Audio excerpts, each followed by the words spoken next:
So in yesterday's short, like in description, I spun the wheel and it landed on an LCD 1602 module and a DC motor.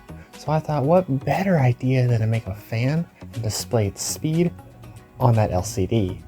So I got a potentiometer, a DC motor with a fan, an analog to digital converter, the L29 3D chip, the LCD, a breadboard, and a breadboard's power supply. Some other things you'll need to grab are 11 male-to-male wires and 4 male-to-female wires. Once everything is gathered up, you can start wiring everything. First, let's start the VCC pin on the analog to digital converter module to the voltage rail on the breadboard, which is connected to the 3-volt pin on the Arduino Nano. The SDA pin on the ADC analog to digital converter module will go to pin A4 on the Nano. The SCL will go to pin A5. Once we connected that to the Nano, we'll connect the output pin on the potentiometer to the analog 0 pin on the analog digital converter. Then we'll connect the VCC and ground pins to the respective places. Once that's out of the way, we'll go ahead and connect the ground pin to the ADC module. Following the schematic on screen, we'll connect the VCC2 pin to the other voltage rail on the breadboard, which is connected to the 5 volts coming from the breadboard power supply. Please make sure that the L29 3D chip is in its correct orientation.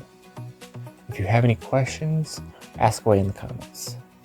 The input 2 pin on the chip will go to the digital pin 12, which is physical pin 15 on the Arduino Nano. We'll then connect the pins on the DC motor to the output 2 pin and ground pin on the L29 3D chip. Then we'll connect the second ground pin on the chip to the ground rail on the breadboard. The input 1 pin on the chip will go to the digital pin 11 on the Nano, which is physical pin 14. The enable pin on the L29 3D chip will go to the digital pin 6, which is physical pin 9 on the Nano. With all of that is connected, we'll get the LCD 1602 module with an I2C backing. The VCC and ground will go to 5 volts and ground on the Nano respectively. The SDA will go to pin A4 and the SCL will go to pin A5 on the Arduino Nano. When everything is all wired up, go to the next section and code it so it works. If you're learning something or enjoy these videos, subscribe if you haven't. Let's see how fast I can get to 100 subscribers.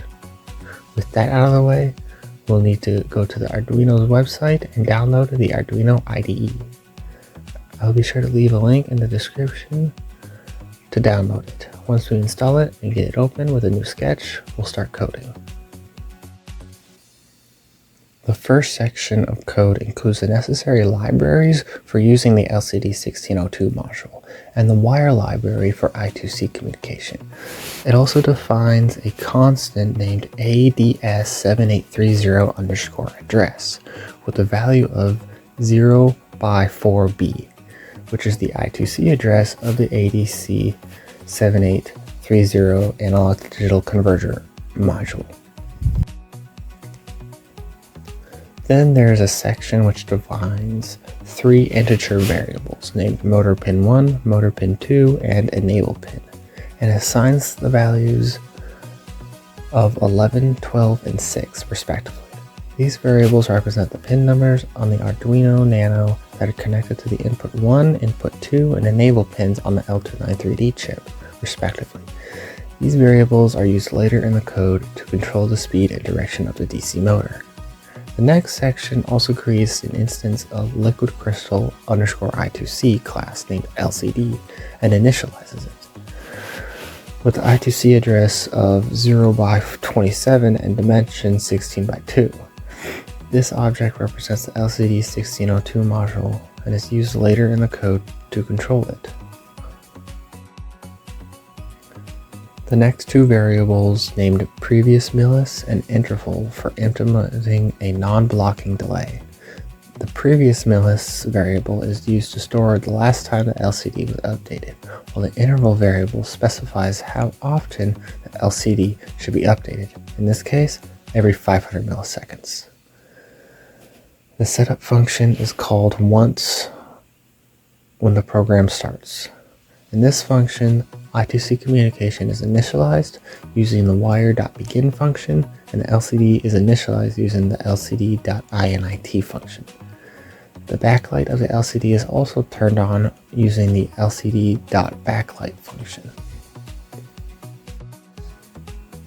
Pin modes of motor pin 1, motor pin 2, and enable pin are set to output using the pin mode function. This allows these pins to output digital signals to control the speed and direction of the DC motor using the L293D chip. Loop function is called repeatedly after the setup function has completed.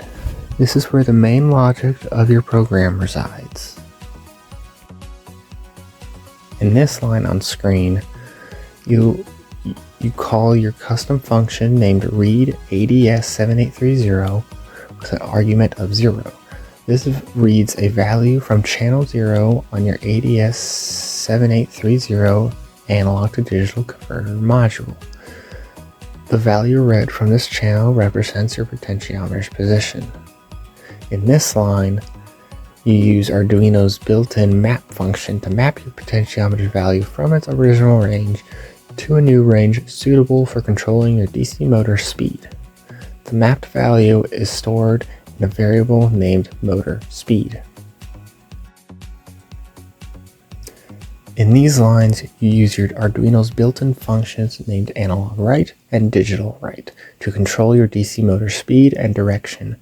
The analog write function outputs a PWM signal on the enable pin with a duty cycle determined by the value of motor speed.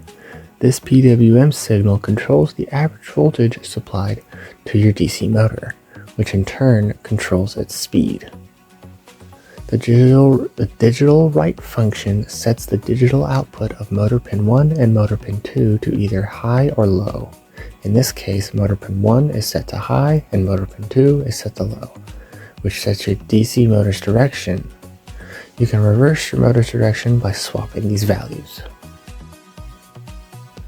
In these lines, you use your Arduino's built-in millis function to get the current time in milliseconds. You can then check if the difference between the current time and the last time you updated your LCD is greater than or equal to your specified interval, in this case, 500 milliseconds. If it is, you update the value of previous millis to the current time. In this section, you use a series of if-else statements to check the value of pot value and display the corresponding fan speed on your LCD. You use the lcd.clear function to clear your LCD, the lcd.setCursor function to set your cursor's position, and the lcd.print function to print text and variables on your LCD. The read ADS7830 function is a user-defined function that takes a single argument of type byte representing the channel number of the ADS7830 analog to digital converter module to read from. This function returns an integer value representing the value read from the specified channel. This function uses the wire library to communicate with your ADS7830 ADC module via I2C. It sends a command to your ADC module to perform a single-ended conversation on the specified channel, then reads and returns the result of that conversation. I hope this explanation helps you understand each section of the code better. Let me know if you have any questions or need any further assistance. Please ask away in the comments. Once everything is coded and wired up, you'll need to upload it to the Nano and everything should work correctly. You'll be able to adjust the speed of the fan with the speed level displayed on the LCD. If you enjoyed learning how to make this, like and subscribe and comment any questions and concerns you may have. Be sure to check out my website linked in the description. All the code in this video will be on my website and linked on my GitHub page in the description and in the pinned comment as well. Thanks for watching.